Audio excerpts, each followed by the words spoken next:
Hello mga kaibigan, magandang araw, World Game Paul Expo 2025. Tignan natin kung ano mga ganap dito sa loob ng Expo. Alam na, pag hinahanap sa bahay kung saan pumunta. Unang-una sa lahat, pagpasok namin, request ni Aling Nimay, hanapin namin yung booth ni Sir B-Boy, yung Firebird booth. Kasi idol niya si Sir B-Boy at ang kanyang mga angels. So nandito na lahat ang kanyang mga manok na dala, bloodlines at presyo.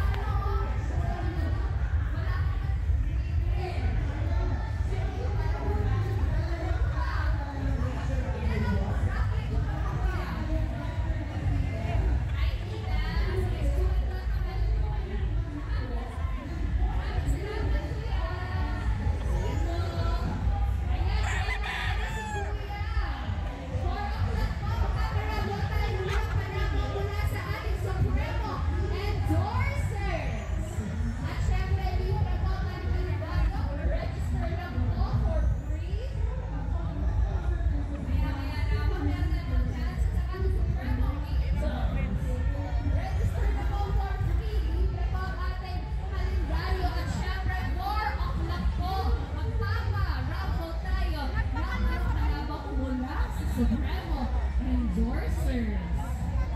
Siyempre, bigyan din ang ating mga Supremo endorsers. Siyempre, nakasama dyan ang ating staff of legend, Mr. B-Boy Enriquez. Yan ang kanyang booth over here.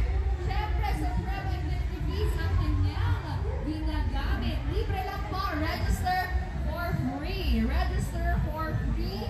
Libre lang po.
So lipat naman tayo dito sa Sagupaan Game Farm kung saan makikita natin yung 24 million gray ni Idol Patrick Antonio.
So yung mga cocks nila, lahat 30K.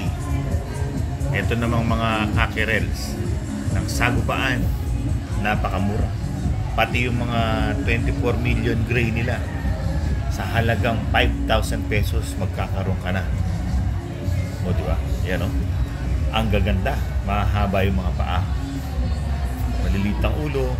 Maganda to pag pumorma na itong mga to. Siyempre medyo ano lang dito sa expo yung stress na stress sila eh. Pero magaganda. Magaganda yung tindig. Mahaba yung paa. Yan. Ito type ko to eh. Type ko yan. Tapos dito naman mga bull stags, 10,000 pesos. Mga sweaters at mga Boston cross ng sweater. Ito mga whites meron din. Pati mga bulik. Magaganda rin yung mga bulik ni Idol Patrick. So meron pa dito mga ibang mga cockerels na 24 million grays. Ayan. Kamukha ng favorite ito. Ang haba ng mga paa. Yung silong at ang taas ng silong. Tapos uniform yung itsura. Lahat mga gray na yung sides nila. Parang reddish, hindi yung silver ang dating, hindi yung frost gray ang dating. Ito pa mga cockerels pa sa baba. Mga sweaters. Mura lang, 5,000 lang. Meron ka na.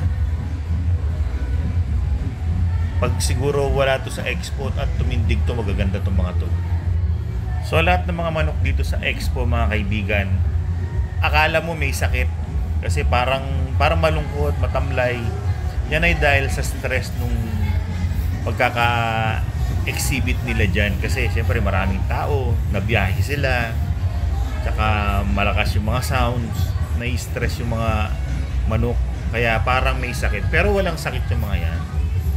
So ayan mga kaibigan, 2 breeder lang pero napakabigat sa unang episode namin sa World Game Fowl Expo. So abangan nyo yung next episode namin, World Game Fowl Expo pa rin. So maraming salamat sa inyong panonood. Paalam!